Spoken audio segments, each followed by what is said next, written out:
Hello बच्चों, जय हिंद। फिर से स्वागत है आपका आपके favourite YouTube channel chemistry bye Pankaj sir में। बच्चों, आज का जो टॉपिक है वो क्लास 10th के लिए है, खास क्लास 10th के लिए है। इसमें हमारे फर्स्ट चैप्टर का जो केमिस्ट्री का फर्स्ट चैप्टर है, क्लास 10th की केमिस्ट्री का first chapter chemical equation and reaction या chemical reaction and their equations, उसमें एक टॉपिक आता है आपका बैलेंसिंग ऑफ इक्वेशन, जो बहुत ज्यादा इंपॉर्टेंट है बोर्ड के पॉइंट ऑफ व्यू से। एक सेलेक्टेड क्वेश्चन पक्का है, आना ही आना है, ठीक है। एक selected question balancing of equation से आपके बोर्ड एग्जाम में कंफर्म है, फिक्स है कि आएगा ही आएगा, ठीक है। तो हम लोग क्या करेंगे कि बैलेंसिंग ऑफ इक्वेशन की प्रैक्टिस करेंगे, ठीक है। यहाँ पर आपके लगभग 9 इक्वेशंस लिखे हुए हैं। इन 9 इक्वेशन को बैलेंस करने के बाद आप फुल गारंटी के साथ मैं ये कह सकता हूं कि आपको बैलेंसिंग ऑफ इक्वेशन का कंसेप्ट पूरी तरह से समझ में आ जाएगा। सबसे पहले हम क्या देखेंगे? सबसे पहले बैलेंसिंग ऑफ इक्वेशन में कुछ चीजें देखेंगे जिनकी हेल्प से हम आसानी से छोटे से छोटे या बड़े से बड़े केमिकल इक्वेशंस को बैलेंस कर सकते हैं। कुछ छोटे छोटे टिप्स हैं, कुछ छोटी छोटी ट्रिक्स हैं जिनको ध्यान में रख करके ही हम केमिकल इक्वेशंस को बैलेंस करेंगे। ओके, तो केमिकल इक्वेशंस को बैलेंस करने से पहले ये चीज देख लेते हैं कि केमिकल इक्वेशंस एक्चुअल में होती क्या है, ठीक है। तो केमिकल इक्वेशंस, जैसे मान लीजिए कि कोई भी एक रिएक्टेंट लिया गया, ठीक है। उस रिएक्टेंट का या रिएक्टेंट का हमने रिएक्शन कराया और कोई प्रोडक्ट मिला, तो ये हमारा प्रोसेस क्या हो गया? पूरा केमिकल रिएक्शन। अब इस प्रोसेस को अगर हम कॉपी पेन की सहायता से कहीं पर रिप्रेजेंट करते हैं तो उस रिप्रेजेंटेशन के जो तरीके को क्या बोला जाता है? Chemical equation. जैसे मान लीजिए ये a plus B gives C plus D, a plus B gives C plus D, मतलब a और b आपस में रिएक्ट किए, केमिकली रिएक्ट किए और क्या बना दिए हैं? c प्लस डी, ठीक है। हिंदी में भी इसको जो है समझते चलिए साथ में ही। बैलेंसिंग ऑफ इक्वेशन का मतलब क्या होता है? समीकरण, रासायनिक समीकरण को संतुलित करना। संतुलित करना मतलब बैलेंस करना, ठीक है। तो सबसे पहले तो हम लोग देखेंगे कि केमिकल इक्वेशंस क्या होते हैं, रासायनिक समीकरण होते क्या हैं, उसमें कौन कौन सी चीजें होती हैं, ठीक है। फिर देखेंगे कि हम बैलेंस करते क्यों हैं, ठीक है, और बैलेंसिंग का बेसिक प्रिंसिपल क्या है। ओके, तो जो हमारा ये एरो है, एरो के लेफ्ट साइड में जो भी हमारा पोर्शन रहता है जो आपस में रिएक्ट करते हैं, इन्हें कहा जाता है रिएक्टेंट। इन्हें क्या कहते हैं? रिएक्टेंट। रिएक्टेंट्स क्या होते हैं? रिएक्टेंट्स आपस में रिएक्ट करके हमारा क्या बनाते हैं?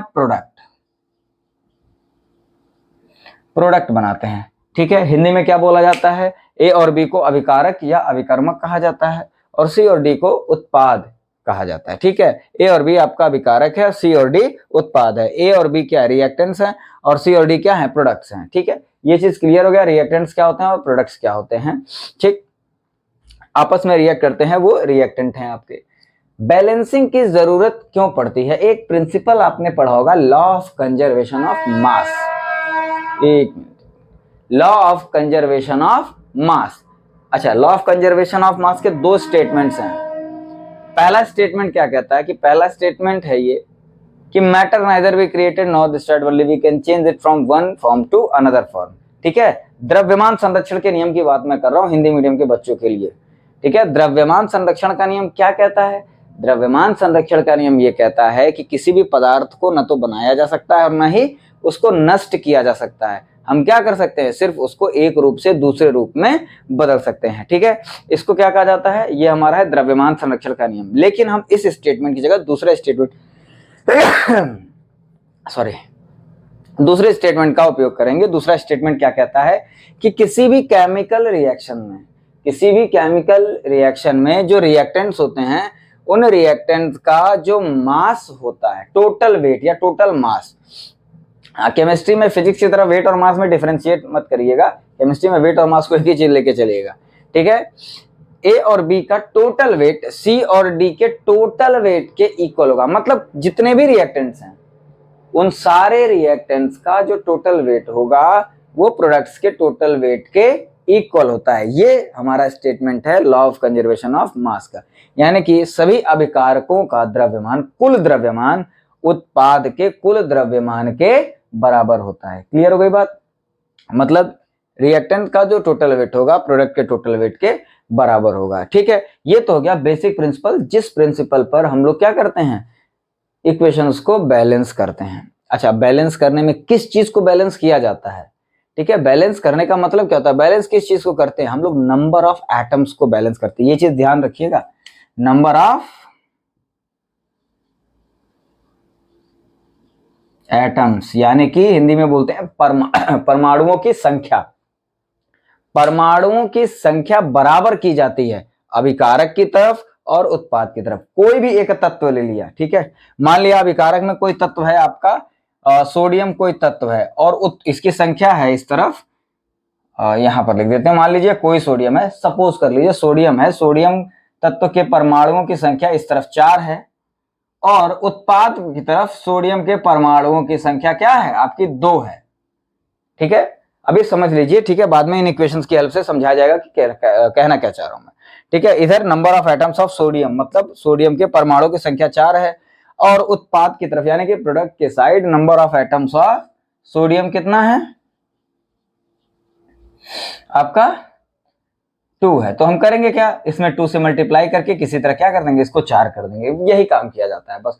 हम नंबर ऑफ एटम्स को क्या करते हैं, रिएक्टेंट की तरफ, एक पर्टिकुलर कोई भी एलिमेंट लिया जाए उसके जो नंबर ऑफ एटम्स हैं रिएक्टेंट की तरफ और प्रोडक्ट की तरफ, दोनों को क्या किया जाता है, इक्वल किया जाता है। ठीक, दोनों को हम इक्वल कर देते हैं। तो करना क्या है, ये चीज समझ में आ गया। नंबर ऑफ एटम्स को हम लोग रिएक्टेंट की तरफ और प्रोडक्ट की तरफ इक्वल करते हैं, मतलब अभिकारक और उत्पाद में परमाणुओं की संख्या बराबर की जाती है किसी भी समीकरण को संतुलित करने के लिए। ठीक है, तो ये तो हो गया हमारा बेसिक प्रिंसिपल। अब एक एग्जांपल लेते हैं, पहला एग्जांपल फर्स्ट। ये 9 एग्जांपल को एक एक करके हम बैलेंस करते चलेंगे। अच्छा, खास बात ये है, सबसे जरूरी बात कि ये 9 के 9 बोर्ड एग्जाम में आए हुए हैं। ठीक है, क्लास 10th के बोर्ड एग्जाम में आए हुए क्वेश्चंस हैं ये। H2O ये हमारा इक्वेशन है, इसको बैलेंस करना है। ठीक है, तो बैलेंसिंग का जो सबसे फर्स्ट रूल है, याद रखिए, किसी भी समीकरण को संतुलित करने का जो फर्स्ट रूल है, प्रथम नियम है, उसको ध्यान से सुनिए। सबसे पहला काम, हाइड्रोजन और ऑक्सीजन को, कोई भी समीकरण है उसमें हाइड्रोजन और ऑक्सीजन को छोड़ करके बाकी जितने भी तत्व हैं पहले सबको बराबर करिए। हाइड्रोजन और ऑक्सीजन को छोड़ के जितने भी एलिमेंट्स हैं पहले सबके नंबर ऑफ एटम्स को इक्वल करिए। बात समझ में आ रही कि नहीं? सबसे पहला काम क्या करेंगे, हाइड्रोजन ऑक्सीजन को छोड़ करके बाकी जितने भी एलिमेंट्स हैं सबके नंबर ऑफ एटम्स को हम लोग बैलेंस करते हैं, बाकी सबको पहले बैलेंस करते हैं। पहला इक्वेशन देखें अगर, तो पहले इक्वेशन को देखने पर तो हमें ये साफ लग जाता है कि हाइड्रोजन और ऑक्सीजन को छोड़ के तो बाकी कुछ है ही नहीं यहाँ पर। ठीक है, हाइड्रोजन ऑक्सीजन को छोड़ करके तो कोई और एलिमेंट है नहीं। तब शुरू करते हैं अब, फिर हम लोग करते हैं बैलेंस हाइड्रोजन को। शुरुआत करते हैं हाइड्रोजन से। हाइड्रोजन कितना है यहाँ पर? हाइड्रोजन के 2 एटम्स हैं। अच्छा, यहाँ पर ये जो लटका हुआ रहता है ये नंबर ऑफ एटम्स बताता है और ये यहाँ पर जो नंबर होता है वो नंबर ऑफ मॉलिक्यूल्स बताता है। मतलब ये परमाणुओं की संख्या और यहाँ जो नंबर रहता है वो अणुओं की संख्या बताता है। ये एटम इधर मॉलिक्यूल्स, ये परमाणु इधर अणु। ठीक है, मतलब हाइड्रोजन में 2 एटम्स हैं। इधर हाइड्रोजन के कितने एटम्स हैं? 2। टोटल नंबर ऑफ एटम्स कितने? इधर 2। इधर number of atoms of hydrogen कितने हैं? 2। यानी कि हाइड्रोजन हमारा क्या है? बैलेंस है। हाइड्रोजन क्या है? बैलेंस है। ऑक्सीजन क्या है? इधर 2 है, इधर क्या है? 1 है। देखो 2 तरीके यहां पर हैं। यहां पर कुछ लोग अगर हाइड्रोजन को ये 2 कर देते हैं, ठीक है, और कहते हैं कि सही है। एक चीज याद रखिए, यहां पर नंबर ऑफ एटम्स हम लोग कभी भी बैलेंस नहीं करेंगे। ठीक है, क्योंकि ये जो सफिक्स है, ठीक है, ये क्या बताता है? ये फॉर्मूले को बताता है। ठीक है, ये अणुसूत्र को बताता है, मॉलिक्यूलर फॉर्मूले को। पूरी तरह से मॉलिक्यूलर फॉर्मूला ही बदल जाएगा तो पूरा का पूरा कंपाउंड बदल जाएगा। ठीक है, तो हम नंबर ऑफ एटम्स यानी कि परमाणुओं की संख्या को घटा बढ़ा रहे हैं, सीधे के सीधे हम लोग मॉलिक्यूल को ही चेंज नहीं कर दे रहे हैं। तो मल्टीप्लाई करेंगे यहाँ पर 2 से। ठीक है, यहाँ पर 2 से मल्टीप्लाई करेंगे तो ऑक्सीजन तो 2 हो गया, पर इस 2 के बाद यहाँ पर हाइड्रोजन भी ऑक्सीजन के पहले, तो हाइड्रोजन कितना हो गया? 4। हाइड्रोजन के एटम्स कितने हो गए? 4। यहाँ पर 2 कर दीजिए। हाइड्रोजन कितने हो गए? 4। हाइड्रोजन हो गए 4, ऑक्सीजन 2। इधर कितने? Hydrogen 4, oxygen 2। समीकरण संतुलित, बैलेंस्ड। 1 मिनट, इक्वेशन हमारी बैलेंस हो गई। ठीक, अब हम लोग दूसरा इक्वेशन देखते हैं। यहां पर दूसरा इक्वेशन है CH4 plus Cl2 gives CH3 Cl plus HCl। Hariom. Okay, CH4 Cl2 CH3 Cl HCl। कोई दिक्कत? देखते हैं, बैलेंस करते हैं इसको। हाइड्रोजन और ऑक्सीजन को छोड़ करके कौन कौन से एलिमेंट है? हाइड्रोजन और ऑक्सीजन को छोड़ करके सिर्फ और सिर्फ हमारे क्या है? दो एलिमेंट है, एक है कार्बन, एक है क्लोरीन। कार्बन से शुरू करते हैं।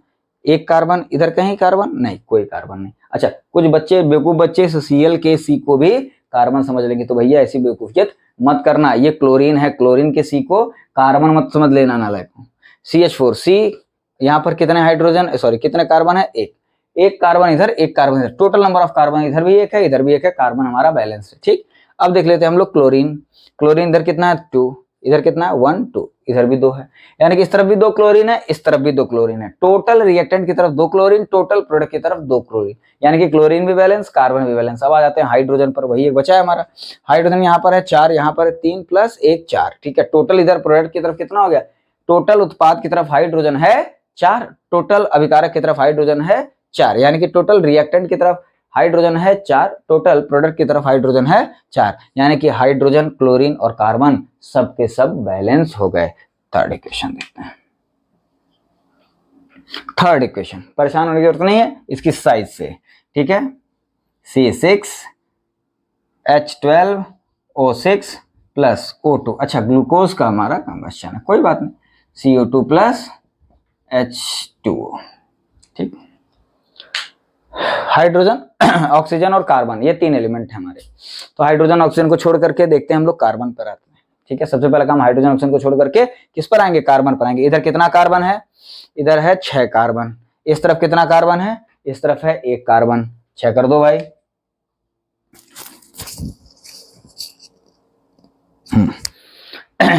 6 कर दो। ठीक है, कार्बन हो गया 6, इधर है 6, हाइड्रोजन कितना है? इधर 12, इधर कितना है? 2। हाइड्रोजन को बैलेंस करना है तो यहां किस चीज से मल्टीप्लाई कर दें? 6 से। 6 2 12। और कहीं हाइड्रोजन है? इधर नहीं, इधर 12 हाइड्रोजन, इधर 12 हाइड्रोजन। हाइड्रोजन भी बैलेंस्ड, कार्बन भी बैलेंस्ड। ऑक्सीजन पर आ जाते हैं। ऑक्सीजन इधर कितना है? 6 2 8। ठीक, इसको ना मल्टीप्लाई कर देना मेरे भाई, ये 6 ये 2 है, ये दोनों ऐड होंगे, यहां मल्टीप्लीकेशन होता है, यहां नहीं। 6 2 8, 8 ऑक्सीजन है इधर। इधर कितने ऑक्सीजन है? 6 12 और 12 6 18, टोटल 18 ऑक्सीजन इधर है और इधर 8 है। ठीक, अब यहां पर नंबर ऑफ ऑक्सीजन को बढ़ाना है, ध्यान से सुनना। तो 2 तरीके हैं, या तो यहां से बढ़ा सकते हैं, इसमें ऑक्सीजन है, या फिर यहां पर।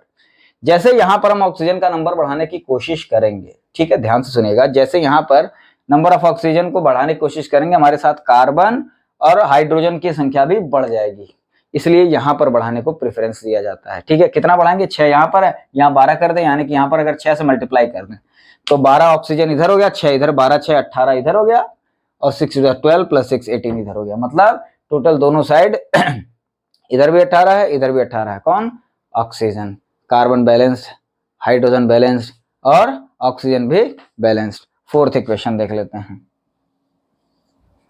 फोर्थ इक्वेशन क्या कह रहा है? पोटेशियम क्लोरेट है, KClO3, KCl + O2। ठीक है, एक बालक की कंप्लेंट थी भाई कि साइज वीडियोस में जो लेटर्स हैं उनका साइज बहुत छोटा हो जा रहा था। कोशिश किया हूं इस बार कि थोड़ा बड़ा बड़ा लिखूं ताकि और क्लियरिटी के साथ आप लोगों को समझ में आए। अच्छा, कोई भी प्रॉब्लम हो कमेंट बॉक्स में आकर के कमेंट कर दिया करिए। ठीक है, कोई प्रॉब्लम मतलब वीडियो से रिलेटेड, वीडियो की क्वालिटी से रिलेटेड कोई क्वेश्चन हो, जैसे ही टाइम मिलता है उन सारे कमेंट्स का जो है रिप्लाई दिया जाएगा। ये हो गया भैया पोटेशियम, क्लोरीन और पोटेशियम। ऑक्सीजन और हाइड्रोजन को छोड़ करके कितने एलिमेंट हमारे पास? एक पोटेशियम है और एक क्लोरीन है। ठीक है, तो पोटेशियम देखा जाए कितने हैं इधर, टोटल अभिकारक की तरफ 1 पोटेशियम, उत्पाद की तरफ 1 पोटेशियम, रिएक्टेंट की तरफ कितने पोटेशियम है? 1, प्रोडक्ट की तरफ कितने पोटेशियम है? 1। पोटेशियम को बैलेंस करने की जरूरत नहीं है। क्लोरीन इधर 1 इधर 1 बैलेंस्ड, ऑक्सीजन इधर 3 इधर 2 नहीं है बैलेंस। ठीक है, ऑक्सीजन नहीं है बैलेंस, तब ऑक्सीजन को बैलेंस करते हैं, क्या दिक्कत है? ठीक है, इसको 2 तरीके से बैलेंस करते हैं, दोनों तरीका मैं बताऊंगा अभी आपको। एक तरीका ये है, इधर भैया 3 ऑक्सीजन है, इधर 2 ऑक्सीजन है, तो जिधर कम होंगे उसी में कुछ ना कुछ का मल्टीप्लाई करेंगे। मल्टीप्लाई में क्या करेंगे, यहां पर अगर आप 2 करते हो, ठीक, तो 2 टू द 4 होगा, और ये 3 हमारा 4 कभी नहीं हो सकता, ठीक है। अब ये ज्यादा हो गया, अब इसको बढ़ाना पड़ेगा, तो इसमें क्या करेंगे हम 2 से मल्टीप्लाई कर देंगे, तो ये हो गया हमारा 6। अब इधर 6 ऑक्सीजन हो गया, इधर कितना है 4 है, यहां 3 से मल्टीप्लाई कर दें, ये भी हो गया 6। अब ये इक्वेशन हो गया हमारा बैलेंस। नहीं, अभी नहीं हुआ है, 2 पोटेशियम और 2 क्लोरीन इस ऑक्सीजन के चक्कर में बढ़ गए, ठीक है, इसीलिए अवॉइड किया जाता है। इस इक्वेशन में हमने यहाँ ऑक्सीजन की संख्या को क्यों नहीं घटाया बढ़ाया, क्योंकि इससे हमारे कार्बन और हाइड्रोजन की संख्या बहुत ज्यादा बढ़ जाती, ठीक है। लेकिन यहाँ पर मजबूरी है भैया, यहाँ मजबूरी क्यों है, क्योंकि यहाँ इसके अलावा कहीं और ऑक्सीजन है ही नहीं, तो ऑक्सीजन का नंबर अगर बढ़ाना है तो पोटेशियम और क्लोरीन को भी बढ़ाना पड़ेगा, कुछ करना नहीं है, हो गया, ठीक है, 2 पोटेशियम क्लोराइड, ठीक।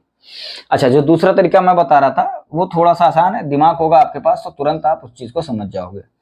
पोटेशियम कितना 1, इधर कितना 1 बैलेंस, क्लोरीन कितना इधर 1, इधर कितना 1 बैलेंस, ऑक्सीजन यहाँ पे कितना 3, यहाँ पर कितना 2, 2 में किस चीज का मल्टीप्लाई करें कि 3 आ जाए, 1.5 का मल्टीप्लीकेशन कर दीजिए, 1.5 इंटू 2 कितना हो गया आपका 3 इधर ऑक्सीजन 3 इधर ऑक्सीजन, सब बैलेंस। लेकिन प्रॉब्लम कहाँ आती है, प्रॉब्लम ये आती है कि रूल्स जो हमारे बताते हैं वो ये कहते हैं कि किसी भी केमिकल इक्वेशन में, ये मोलर इक्वेशंस होती हैं, कि जो आपके एटम्स या मॉलिक्यूल्स हैं वो फ्रैक्शन में नहीं रह सकते हैं, वो होल नंबर में ही रहना है उनको, होल नंबर या इंटीजर में ही रहना है उनको, ठीक है। तो ये 1.5 नहीं रह सकता, तो 1.5 नहीं रह सकता तो क्या रह सकता है, 1.5 में हम क्या करेंगे, किस चीज से मल्टीप्लाई कर देंगे, पूरे इक्वेशन में अगर हम 2 से मल्टीप्लाई कर दें तो 1.5 तुम्हारा क्या हो जाएगा 3 हो जाएगा, 1.5 तुम्हारा 3 हो जाएगा, और पूरा का पूरा जो इक्वेशन है उसमें नंबर ऑफ एटम्स में कोई परिवर्तन नहीं होगा, ठीक है। ये बैलेंस्ड इक्वेशन है, इस बैलेंस इक्वेशन में हम कहीं पे एक पर्टिकुलर चीज में छेड़छाड़ नहीं कर सकते, क्योंकि फिर वो अनबैलेंस हो जाएगा, ठीक है। तो अब हम जो भी छेड़छाड़ करेंगे वो पूरे इक्वेशन में करेंगे ताकि उसकी बैलेंसिंग पर कोई फर्क ना पड़े। 2 से मल्टीप्लाई कर दो, 2 2, ये कितना हो गया 3, इक्वेशन हो गया बैलेंस, ठीक। तो ये 4 इक्वेशन अभी हुए हैं बैलेंस। आप इनका क्या कर सकते हैं, स्क्रीनशॉट ले लीजिए, ठीक है, जल्दी से स्क्रीनशॉट ले लीजिए। माइक वर्क कर रहा है कि नहीं,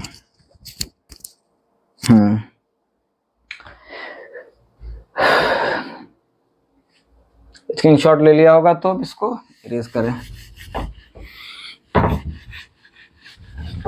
5 और बचे, एक साथ हो जाएगा सर।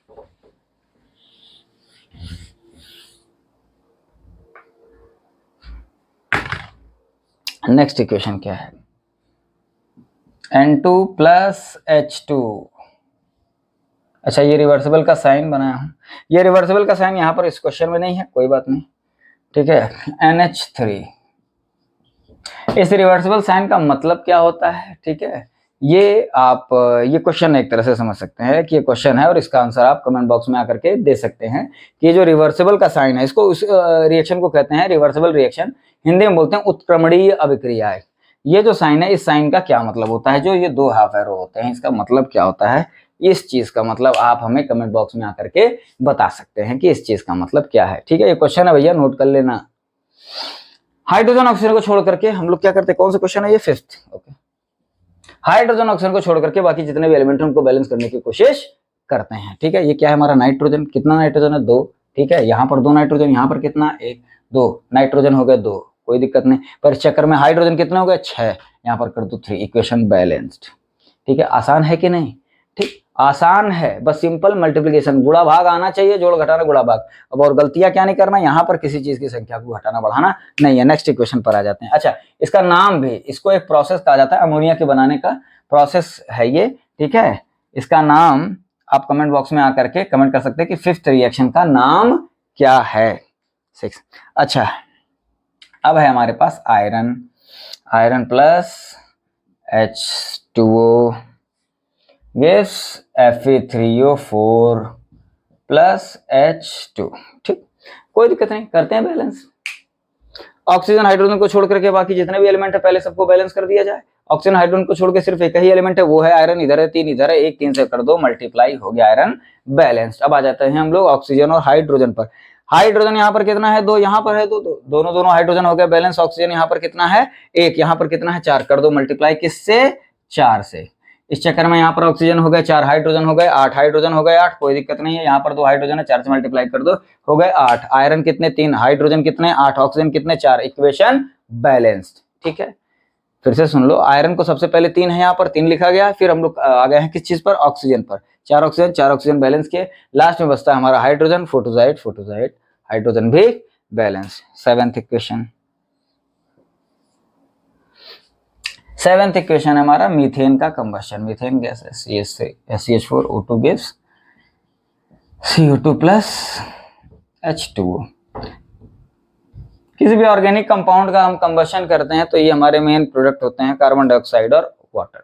ठीक है, प्लस साथ में इसकी एनर्जी भी निकलती है, उसी एनर्जी को हम लोग यूज भी करते हैं। मीथेन, कार्बन कितना इधर 1, इधर कितना 1। आप ऑक्सीजन हाइड्रोजन का कंसेप्ट जान चुके होंगे कि ऑक्सीजन हाइड्रोजन को छोड़ करके बाकी जितने भी एलिमेंट है पहले उन सबको किया जाए हम लोग बैलेंस। कार्बन कितना 1, यहाँ पर कार्बन कितना 1, ठीक है। हाइड्रोजन कितना यहाँ पर 4, यहाँ पर कितना 2, कर दो 4, कर दिया हाइड्रोजन 4। ऑक्सीजन पर आ जाओ, इधर इधर भैया 2 है, इधर कितना 2, 2 4, हो गया बैलेंस। ये तो बहुत आसान था यार। कार्बन की संख्या कितनी 1, इधर कितना 1, ऑक्सीजन कितना 4, ऑक्सीजन 2 2 4, हाइड्रोजन कितना 4, हाइड्रोजन यहाँ 4, तो बहुत आसान था यार। 8,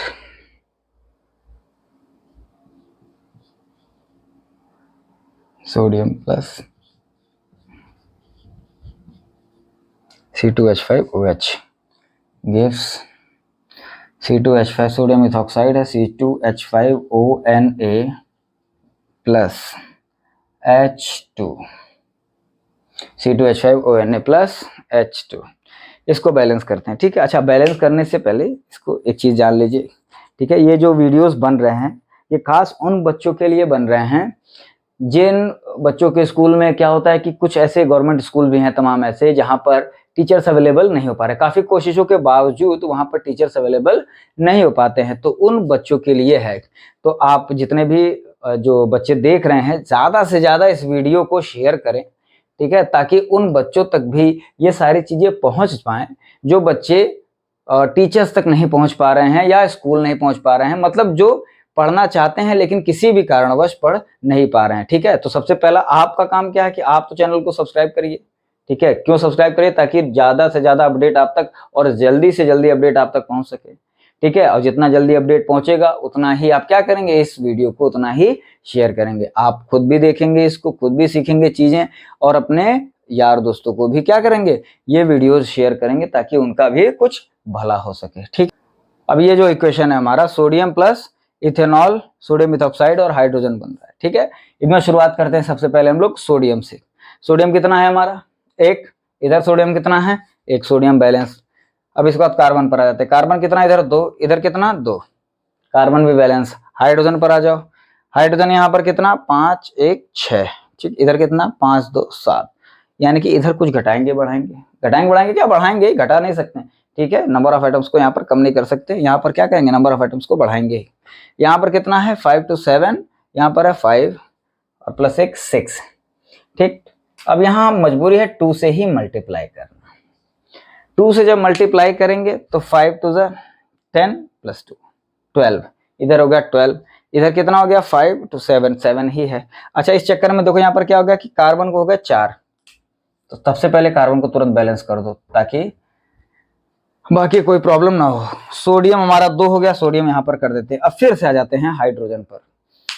ठीक, फिर से आ जाते हैं हाइड्रोजन पर। 5 to 10 प्लस 2 12, 5 to 10 प्लस 2 12। अरे हाइड्रोजन तो बैलेंस हो गया। ऑक्सीजन कितना, ऑक्सीजन है 2 यहाँ पर, ऑक्सीजन 2, ये तो इक्वेशन हमारा बैलेंस हो गया। सोडियम कितना 2, सोडियम कितना 2, कार्बन कितना 4, कार्बन 4, हाइड्रोजन कितना 5 to 10 plus 2 12, 5 to 10 plus 2 12, oxygen कितना यहाँ पर 2, ऑक्सीजन कितना 2। ठीक है, बैलेंस।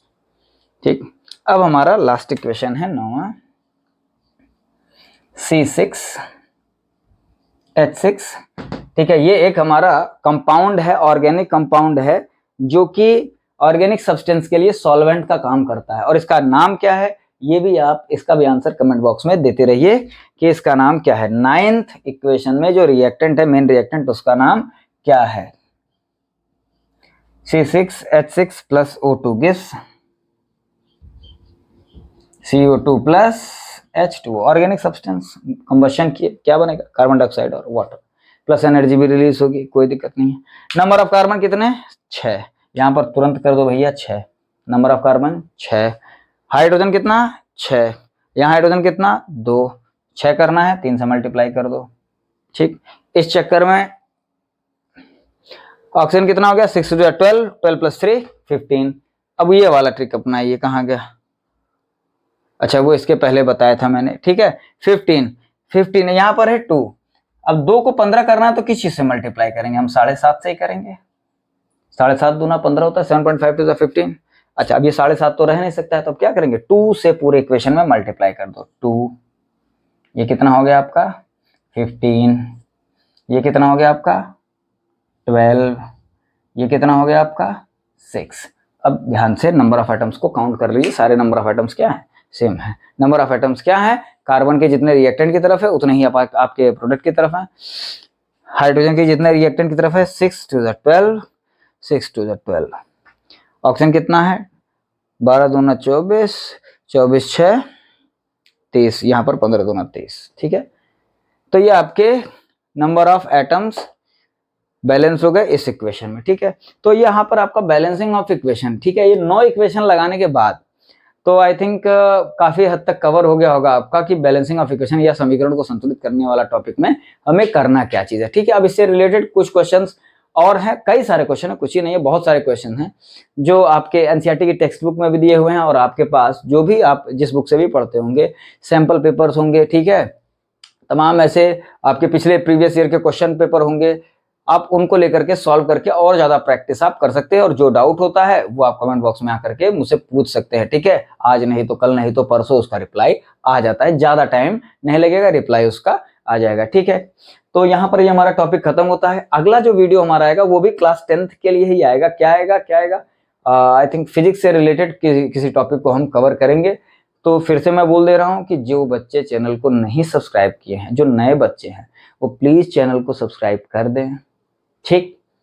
खुद भी पढ़ें और आपके आसपास जो ऐसे बच्चे हों जिन तक ये चीजें नहीं पहुंच पा रही हों, या वो जो विद्यालय तक नहीं किसी कारण वश आ पा रहे हों, समय नहीं मिल पा रहा हो, तमाम ऐसे बच्चे रहते हैं, उन तक ये वीडियो आप जरूर पहुंचाएं, ठीक है, ताकि उनकी भी बोर्ड एग्जाम की तैयारी अच्छे से हो पाए, ठीक। हमारा और आपका दोनों लोग का मेन उद्देश्य यही है कि हम दोनों तैयारी करके करा के बोर्ड एग्जाम में अच्छे मार्क्स ला सकें। ओके, मिलते हैं नेक्स्ट वीडियो में।